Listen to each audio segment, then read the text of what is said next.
Je vous avais fait une vidéo sur les manières de vivre autrement. Et bien j'ai trouvé un exemple concret. On est ici à Darwin, sur la rive droite de Bordeaux. Et on peut voir ça comme une expérience grandeur nature sur 20 000 m². Et vous allez le voir, ça vaut le détour. Juste un petit peu d'histoire pour commencer. Darwin s'est implanté sur le site d'une ancienne caserne militaire qui avait été laissée à l'abandon. Ça donne des allures de friche industrielle au lieu. La caserne Niel est sortie de terre en 1877. Les militaires en sont partis en 2005 et c'est en 2007 que le projet Darwin a vu le jour. En 2010, Alain Juppé, le maire de Bordeaux, a inauguré les lieux. Depuis, la fréquentation des lieux a explosé. C'est devenu un endroit incontournable et c'est le deuxième site le plus fréquenté de la ville. On va faire un petit tour. Juste ici, on a la conciergerie solidaire qui propose des tas de services, bricolage, livraison, repassage. Ils pourraient même monter ma vidéo YouTube si je leur demande. Le magasin général serait le plus grand restaurant bio de France. Enfin, on parle plutôt ici de bistrot réfectoire, approvisionnement local, circuit court, mobilier de récupération et on tente de réduire le gaspillage alimentaire. On a aussi une épicerie qui propose 5000 références avec des produits bio et locaux.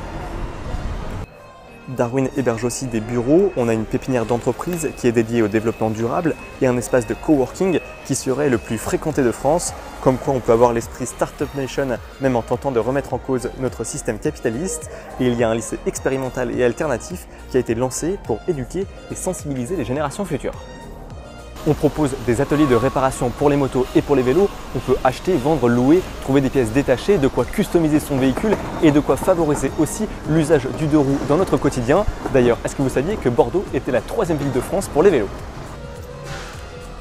Car le sport aussi est à l'honneur à Darwin. Ici, c'est le hangar, un ancien entrepôt de l'armée où a été construit un skatepark à partir de matériaux de récupération et ils ont même pu dégoter un ancien morceau de tram de Bordeaux pour décorer les lieux.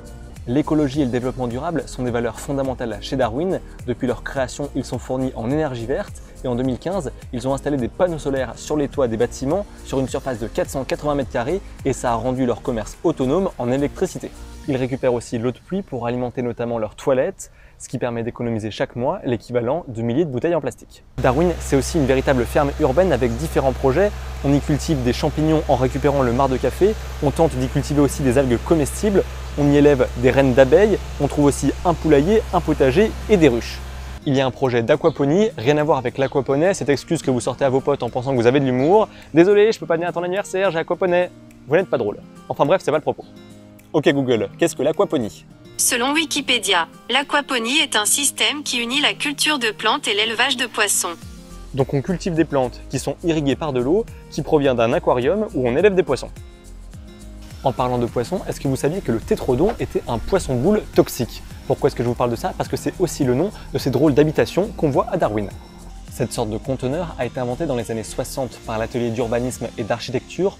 On peut facilement les transporter et les superposer. Et c'est sous l'impulsion d'Emmaüs qui est présent ici à Darwin qu'une vingtaine de modules ont été installés pour accueillir des personnes vulnérables et des réfugiés. Malheureusement, ces installations, tout comme la ferme, le skatepark et certaines associations comme Emmaüs, sont sur des terrains qui appartiennent à Bordeaux Métropole Aménagement. Darwin disposait d'une autorisation temporaire d'occupation, mais désormais, la ville de Bordeaux veut construire ici un parking. Il va donc falloir libérer ces espaces ou se décider à les louer ou à les acheter.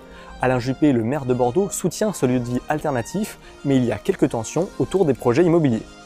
L'inauguration en 2010, Darwin a bien évolué. Comme je le disais en début de vidéo, c'est devenu le 2e endroit le plus visité de Bordeaux. L'année dernière, il y a eu 1 million de visiteurs et on recense ici 650 personnes qui travaillent, 250 entreprises et une cinquantaine d'associations.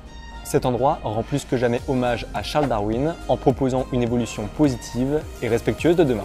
Que ce soit pour s'engager ou juste visiter, ou alors tout simplement profiter de l'atmosphère des lieux en prenant une bière, en écoutant de la musique ou en découvrant les œuvres de street art, il y aura toujours une bonne raison de venir à Darwin.